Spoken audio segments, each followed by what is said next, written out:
एक बिजनेस जो मैं यूएई का डिस्कस करना चाहता हूँ। आप दूर रह ही नहीं सकते कंटेंट क्रिएशन से।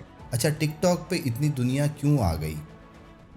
आप दोनों मुझे पॉइंट्स गिनवाएं कि कंटेंट क्रिएशन के प्रोज क्या हैं, क्योंकि ये वीडियो का टॉपिक भी यही है कि इसके फायदे क्या हैं। फायदे गिनवाएं कि आपके जहन में क्या क्या आ रहे हैं। देखें, सबसे पहली बात तो ये है कि वीडियो कंटेंट क्रिएशन ने हर इंसान को ये पावर दे दी है कि वो अपनी ऐड दुनिया तक पहुंचा सकता है। अब हम जब भी प्लेटफॉर्म्स की बात करते हैं तो सबसे मेन प्लेटफॉर्म जो है वो टिकटॉक आता है। अच्छा, टिकटॉक पे इतनी दुनिया क्यों आ गई? क्योंकि वो हर बंदे को चांस देता था, हर बंदे की वीडियो को लेके जाता था दूर तक। और यही सबसे बड़ा प्रॉस बना टिकटॉक के लिए कि उसने अपने आप को मनवाया। हम कहते जितना मर्जी ब्लेम डालते रहें कि टिकटॉक जैसा मर्जी कंटेंट बना रहा है, इस बात को आप इग्नोर नहीं कर सकते कि ये बड़े बड़े प्लेटफॉर्म, चाहे वो फेसबुक हो, चाहे वो इंस्टा हो, यूट्यूब इवन, ये आइडिया आया कहाँ से? ये टिकटॉक ही लेके आने वाला है कि उन्होंने ला कर ये प्रूफ कर दिया कि जी वो जो भी कर रहा था उसके अंदर पावर। टिकटॉक पे आपको टाइम का अंदाज़ा नहीं होता, बाकी प्लेटफॉर्म पे शायद आप रुक जाते होंगे, टिकटॉक आपको इतनी इंगेज रखता है और अपने पास लेके आता है। और जब हम बात करते हैं कि जी क्रिएटर होना चाहिए और प्रॉस क्या है उसके, तो देखें सबसे बड़ा प्रॉस यही है कि आपके अंदर पावर है। अब आपको बड़ी लंबी वीडियो नहीं बनानी, 15 सेकंड इवन काम करता है। लोग ऐसे ऐसे हैं जो 9 सेकंड 8 सेकंड का कंटेंट बना रहे हैं और बहुत दूर तक जाती है उनकी बात। सिर्फ क्या है कि वो जो 8 सेकंड है, अब तो सेकंड्स की गेम आ गई ना। अगर आपके अंदर पावर है उसको देखें, मैं नहीं बता सकता, आप नहीं बता सकते जब तक आप टेस्ट नहीं करेंगे। मेरे साथ ये दो लोग बैठे हुए हैं, इन्होंने क्या कुछ टेस्ट नहीं किया होगा और आज तक हम लोग टेस्ट कर रहे हैं एक एक सेकंड, एक एक बात कि क्या बोली थी, कैसे बोली थी। तो कोई इसमें फ़िक्स फार्मूला नहीं है, सिर्फ आपकी बात में दम होना चाहिए। कुछ दिन लगेंगे, कुछ वीडियोस बनानी पड़ेंगी, उसके बाद जैसे ही आपका एक भी चीज़ दूर तक जाएगी आपको फ़ौरन समझ आ जाएगी कि लोग देखना क्या चाहते हैं। आप फ़ौरन उस फार्मूले को क्रैक करेंगे और फिर आप देखेंगे कि आपकी स्पीड जो है वो स्पीडली जो है ना वो बढ़ जाती है।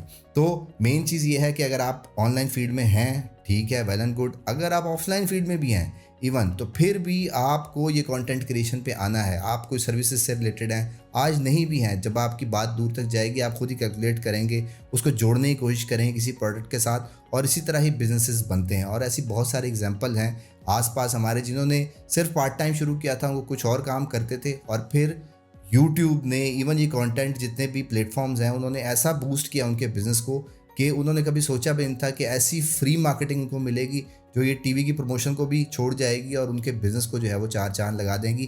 तो एक बहुत लंबी चौड़ी लिस्ट है प्रॉस की कि जी आप इस पर कोई डाउट ही नहीं है। अगर आप फील्ड से रिलेटेड हैं ऑनलाइन या ऑफलाइन तो आपको ज़रूर करना चाहिए। इसके आपको फ़ायदे ही फ़ायदे नज़र आएंगे, सिर्फ ये है कि आपने स्टार्ट करना है।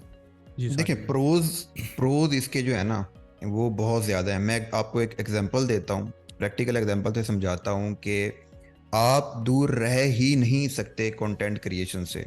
एक कम्युनिटी है, जैसे असबर ने जिक्र किया कि बिजनेस जो है आपने कारोबार करना है, दुनिया कारोबार पे चलती है। अच्छा, कारोबार के अंदर मार्केटिंग एक बहुत इंपॉर्टेंट पार्ट है। आप या कंज्यूमर साइड पे हैं या आप प्रोवाइडर साइड पे हैं, आप कंटेंट कंज्यूमर तो रहेंगे ही रहेंगे हमेशा के लिए, ठीक है। आप अगर किसी न किसी तरह से, किसी न किसी वजह से आप किसी न किसी बिजनेस के साथ अटैच होंगे। आप जॉब कर रहे हैं, आप कोई कारोबार कर रहे हैं, अब आपने लोगों तक पहुंचना है, ठीक है। आपने जब वो पहुंचना है तो उसके मल्टीपल मीडियम्स हैं, जैसे पहले अखबार, टीवी एड्स, ये चीज़ें हुआ करती थी। अब जो है वो वीडियो फॉर्मेट और कंटेंट क्रिएशन इसका सबसे स्ट्रॉन्ग मीडियम ऑफ एंगेजमेंट है। आप आज कंटेंट क्रिएशन स्टार्ट करना करेंगे तो उसके फ़ायदे आपको क्या क्या हो सकते हैं। आप उस इकोसिस्टम का पार्ट बन सकते हैं। आप अपना बिजनेस स्टार्ट नहीं करना चाहते तो आप स्पॉन्सर बन सकते हैं दूसरों के बिजनेस के, based on your topic, based on your content. आप उनके पैसों में से हिस्सा कमा सकते हैं, जो वो कारोबार पैसे कमा रहे हैं उसमें से आप उनसे अपना हिस्सा मांग सकते हैं, बेस्ड ऑन योर एफर्ट्स। जो एड्स चल रही हैं आप उन एड्स से पैसे कमा सकते हैं, ठीक है।